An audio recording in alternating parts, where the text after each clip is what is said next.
What's up, everyone, and everyone out there on YouTube? Thanks for coming to the channel.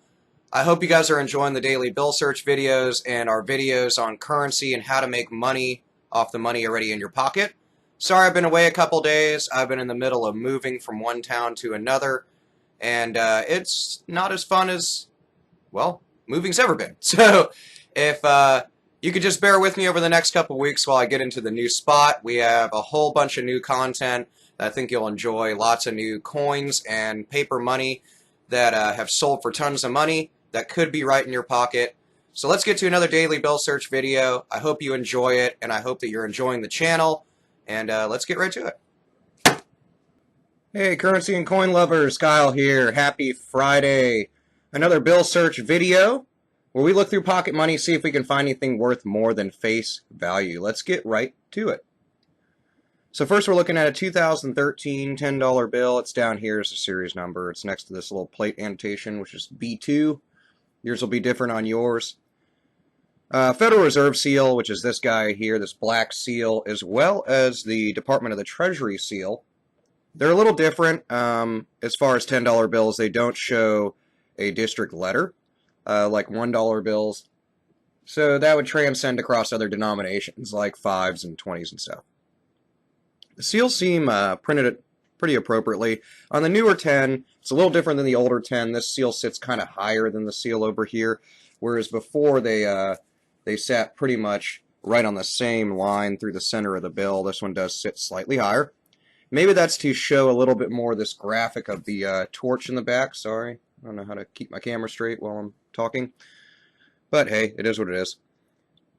Nothing in the serial number. It would have been nice if it was like 5s, 6s, 7s, and 8s. That would have been cool. But nothing there. Let's look at the reverse of the bill. We have quite a bit of discoloration. You can see in the camera that runs from the bottom of this bill all the way around and up through the side. Mostly got wet, or most likely got wet, and then dried out. This has also been folded quite a bit, which you can't see as readily, but there's a line that you can see right here, and that's from it being folded just ridiculous amounts of times. Let's get into this camera a little bit more. There we go. Anywho, nothing on the back there.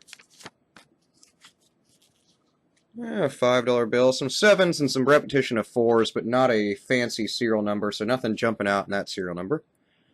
Same dealio, the Federal Reserve notes, or Federal Reserve System seal is going to be the same there. They're all produced from the same area. Nothing crazy there.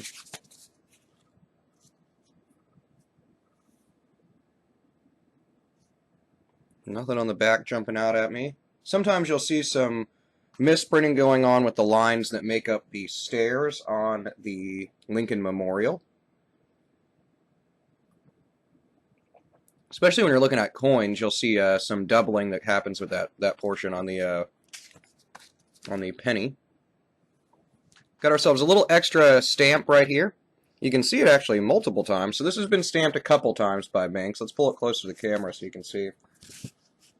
So you can see that line running right up the our left side, but Jackson's right ear there, up the side of his head, as well as the ink there.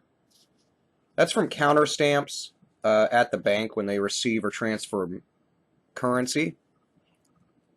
So that's what's that from. If it was actually legible stamp, I'd probably hold on to it. I like keeping stamped bills. Let me know if you're interested in stamped bills too.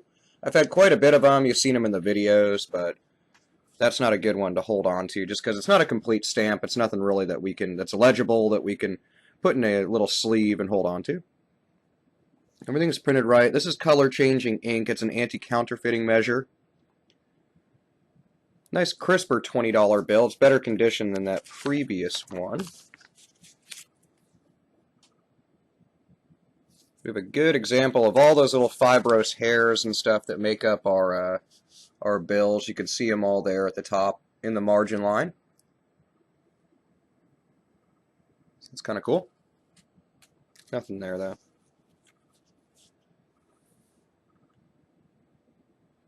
2013 series. A little bit of extra inking around this design over here by the 1, as well as some that's running right here below this E, a little bit to the left of Washington, and a little bit of blurring of the black that's used for this 12 here, which I'll pull closer. It's very minimal, but nevertheless, I mean, there's a little bit of ink issues on this guy. It most likely happened during production of the bill. It's a Series 2013. And we'll set it aside for minimal ink issues. 2013 again. We usually see a lot of over-inking on digits in the serial numbers in 2013 ones especially. So, for example, which this one doesn't really have it prevalently, but the third digit over, we see a lot that there's a heavy ink on the third digit, and the rest of them will sit a little bit higher, like in this bill. I'd say it's more common than not, or at least 50-50 you're going to come across that. So I wouldn't call that collectible in my opinion.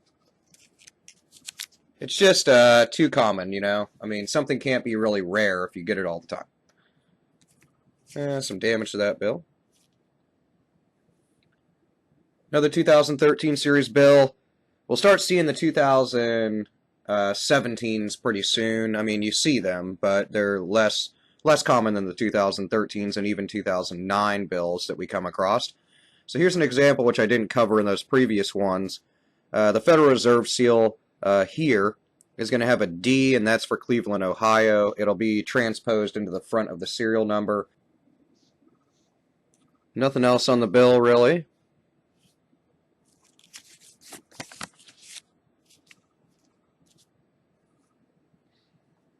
A lot of discoloration on the back, very folded up, nothing really jumping out.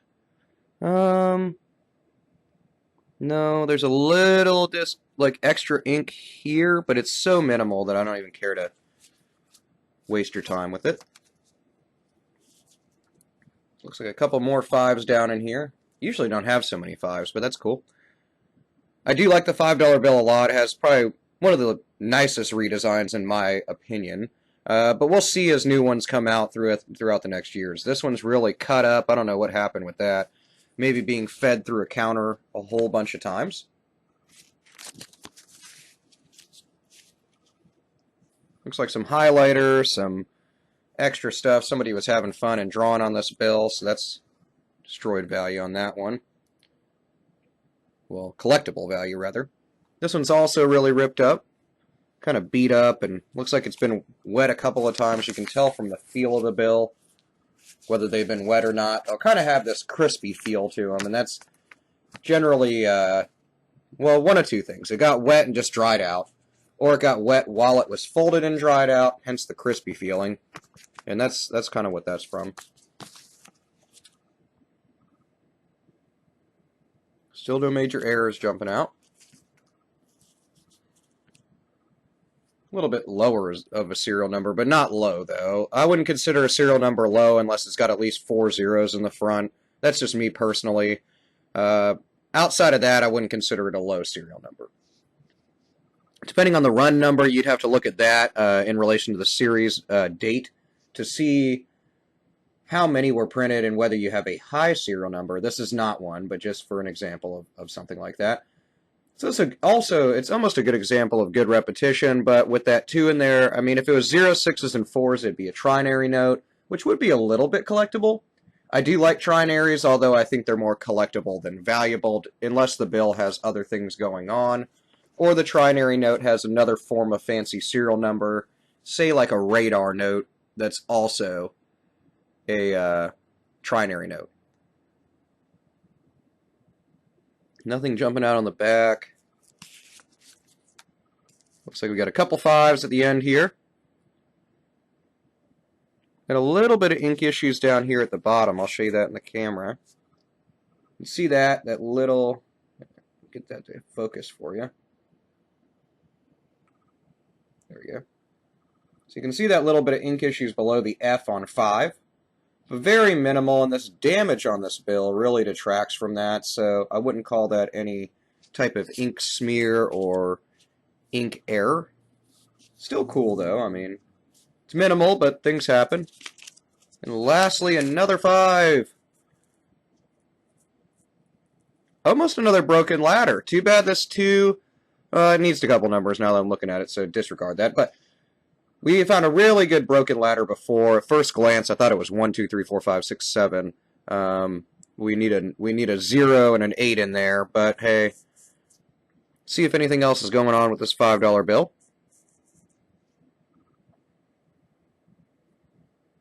Nothing on the obverse side of the bill. Let's look at the reverse.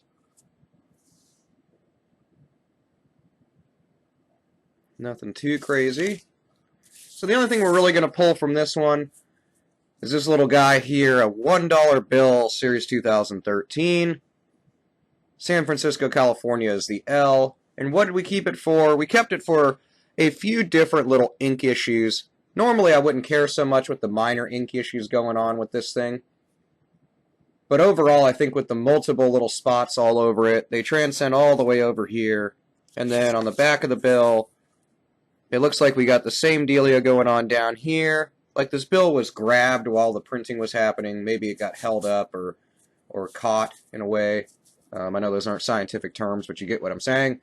And put down excess ink in a couple areas, or excess ink was laid on the plate that puts this design in and on the bill, and laid down a couple little extra spots of ink on it. So I'm going to keep it. Couple little ink issues, couple little ink errors. Better than nothing. Hopefully we'll find something really stellar in the next bill search tomorrow. Sorry I've been away for a few days. I am in the middle of moving, which is never fun.